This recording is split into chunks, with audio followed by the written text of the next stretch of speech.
Hello and welcome to this video.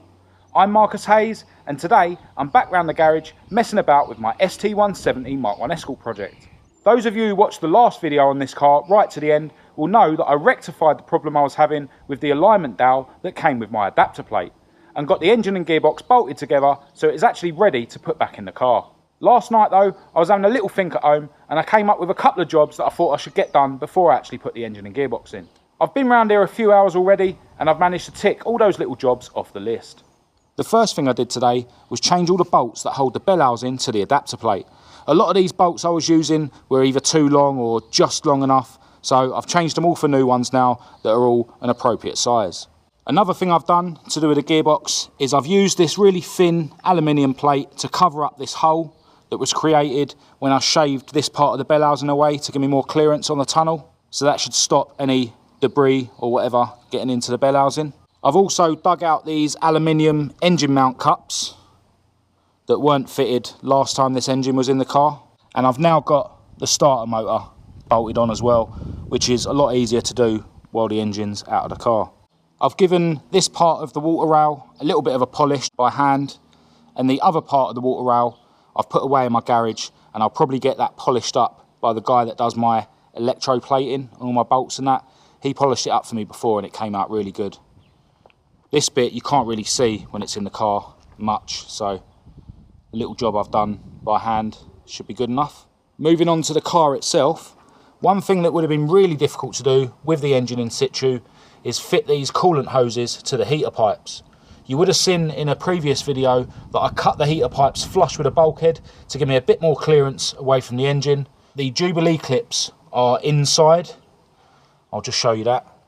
So yeah, I had to loosen the heater box a little bit and then get the hoses onto the pipes and then do the Jubilee clips up inside.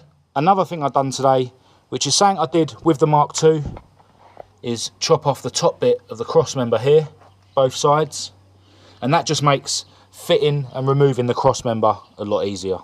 So I'm now at the point where there's literally nothing else to do before getting the engine and gearbox back in the Mark I. I've only got a couple of hours left of daylight today, so I'm going to crack on with it off camera, and it's just a reversal of a video that I made a couple of months ago anyway, so there's no point me filming it in much detail.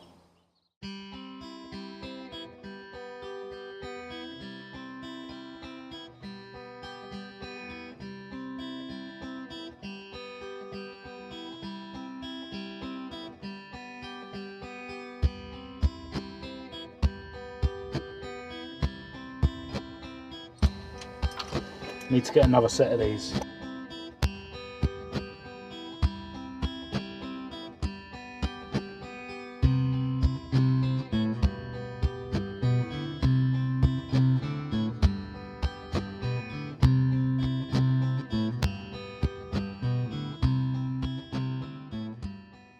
Hello, it's now the next day and I'm back round the garage with the Mark I. As you just saw, we did finally get the engine in last night, but it didn't go as smoothly as I would have hoped. It's weird, sometimes engines just drop in without any problems, but other times they're a bit of a struggle. Massive thanks to Nath and to Fred for sticking around until we got the job done last night. Really appreciate it. The main issue we was having is that with the engine cups fitted, the water rail was fouling on the lip of the bulkhead here, so the engine was sitting too high. Obviously, those engine cups, as well as looking good and keeping the mounts nice and rigid, they also space the engine up a little bit. So I had to remove them to get the engine in. Now, without the engine cups fitted, the sump is far too close to the steering rack, which is the same problem that I had on the Mark II. I'm probably going to do the same thing I did on the Mark II and add some spacers in between the cross member and the chassis, and then that means that I can refit the engine cups to raise the engine back up to the position that it is now, and then I'll still have clearance on the water rail as well as the steering rack. Another problem I had yesterday when I put the car back together is the poly bushes that go where the anti-roll bar meets the track control arms. Basically just broke into loads of pieces. They're really brittle. The rest of the car has got Superflex bushes fitted, so I'm going to get myself some Superflex bushes to go there. One thing I noticed yesterday when I was putting the car back in the garage is that this coolant hose is now trapped between the engine and the bulkhead lip. So the first thing I'm going to do today is lower the engine down by just a few millimetres so that I can get that out from there, and I'll probably try and attach it to the water rail while I'm at it. Right, so I've got that coolant hose hooked up to the water rail now. Don't know if you can see that. Yeah, it was a bit of a mission. I had to get the hoist out and lower the engine down slightly, but got it done. Now obviously the reason this engine came out in the first place is because I was having issues with the clutch. So I think it's about time I hooked up the prop shaft and then check if the clutch is working. But first, I need to refit the slave cylinder back onto the bell housing.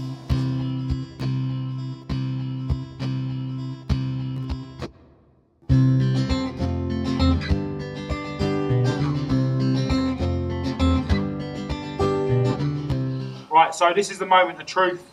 If I put the car in gear and push the clutch, the car should roll back, whereas it didn't before. Take the handbrake off first.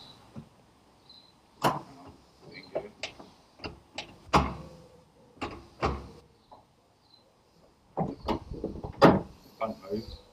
Push the clutch, it should move. It don't move. See if you can roll it, does. Oh, there we go. Well, it's doing something at least. It does need a bit more fluid in it. It probably needs bleeding, but it's working a lot better than it did before, so it should be sweet. Right, I'm going to bleed the clutch, and as I've mentioned before, I'm using this silicone .5 brake fluid, which doesn't eat your paint if you get any leaks. And I'm going to use this Gunson Easy Bleed kit, which basically means you can bleed the brakes on your own, and you just hook it up to your tyre, and the pressure from the tyre pushes the fluid through.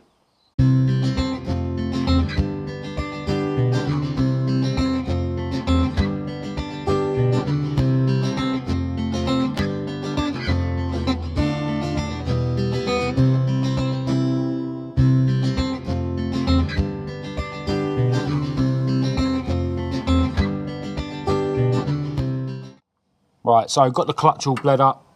The reservoir's now full with fluid. It seems to be making a bit of a noise when the car's rolling, when you've got your foot on the clutch with the car in gear. I don't know whether it's something to do with the gearbox not having any oil in it. The engine hasn't got any oil in it either, so could be something to do with that. I suppose I'll find out once I get the car running.